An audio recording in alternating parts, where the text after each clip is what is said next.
Panda Jewelers Grand Opening July 11న సోమాజిగూడలో first ever factory outlet.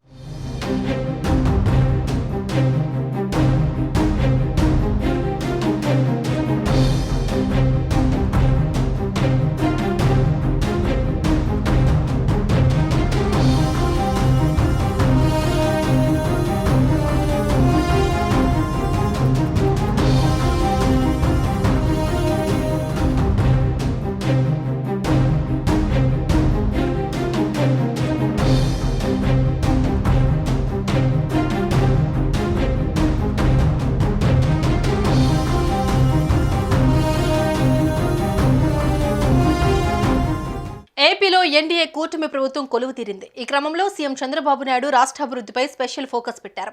ఇటీవల ఢిల్లీ వెళ్లిన ఏపీ సీఎం చంద్రబాబు కేంద్రం ముందు భారీ డిమాండ్లు ఉంచినట్టు సమాచారం. ఈ నేపథ్యంలో ఎన్డీఏ కూటమి ప్రభుత్వంలో కీలక భాగస్వామిగా ఉన్న టీడీపీ అధినేత సీఎం చంద్రబాబు కేంద్రాన్ని భారీ ఆర్థిక సాయం కోరినట్లు తెలుస్తోంది. అయితే దీనిపై తెలంగాణ మాజీ మంత్రి స్పందించారు. ఏపీ అప్పుల ఊబిలో కూరుకుపోయిందని సీఎం చంద్రబాబు నిర్వహించిన ఆర్థిక సమీక్షలో వివరించారు. ఈ నేపథ్యంలో ఎన్డీఏ కూటమి ప్రభుత్వంలో కీలక భాగస్వామిగా ఉన్న టీడీపీ అధినేత సీఎం చంద్రబాబు కేంద్రాన్ని భారీ ఆర్థిక సాయం కోరినట్లు తెలుస్తోంది. ఇటీవల ఢిల్లీ వెళ్లిన సీఎం చంద్రబాబు ప్రధాని మోడీతో సమావేశమయ్యారు. తమ రాష్ట్రానికి 1,00,000 కోట్లకు పైగా సాయం అందించాలని ప్రధాని మోదీని ఆయన అడిగినట్లు సమాచారం. ప్రస్తుతం ఈ అంశంపై తెలుగు రాష్ట్ర రాజకీయాల్లో సంచలనంగా మారుతోంది.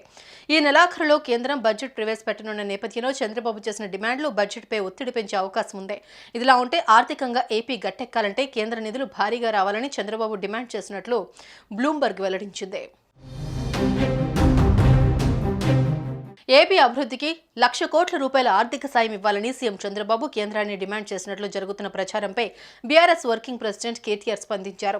ఓ నెటిజన్ చంద్రబాబు కేంద్రాన్ని 1,00,000 కోట్లు అడిగినట్లు ట్వీట్ చేశారు. దీనిపై కేటీఆర్ రీట్వీట్ చేస్తూ ఢిల్లీలో అనుకున్నది సాధించాలి అంటే ప్రాంతీయ పార్టీలకు ఓటు వేయాలనేది ఇందుకే అని అన్నారు. ఇదంతా తెలంగాణ ప్రజలు నిశితంగా గమనిస్తున్నారని ఆశిస్తున్నానన్నారు. స్వీయ రాజకీయ అస్తిత్వమే తెలంగాణకు శ్రీరామ రక్ష అంటూ ట్వీట్ చేశారు. సుమన్ టీవీలో మీ పర్సనల్ అండ్ బిజినెస్ ప్రమోషన్స్ కోసం కింది నెంబర్కి కాంటాక్ట్ చేయండి.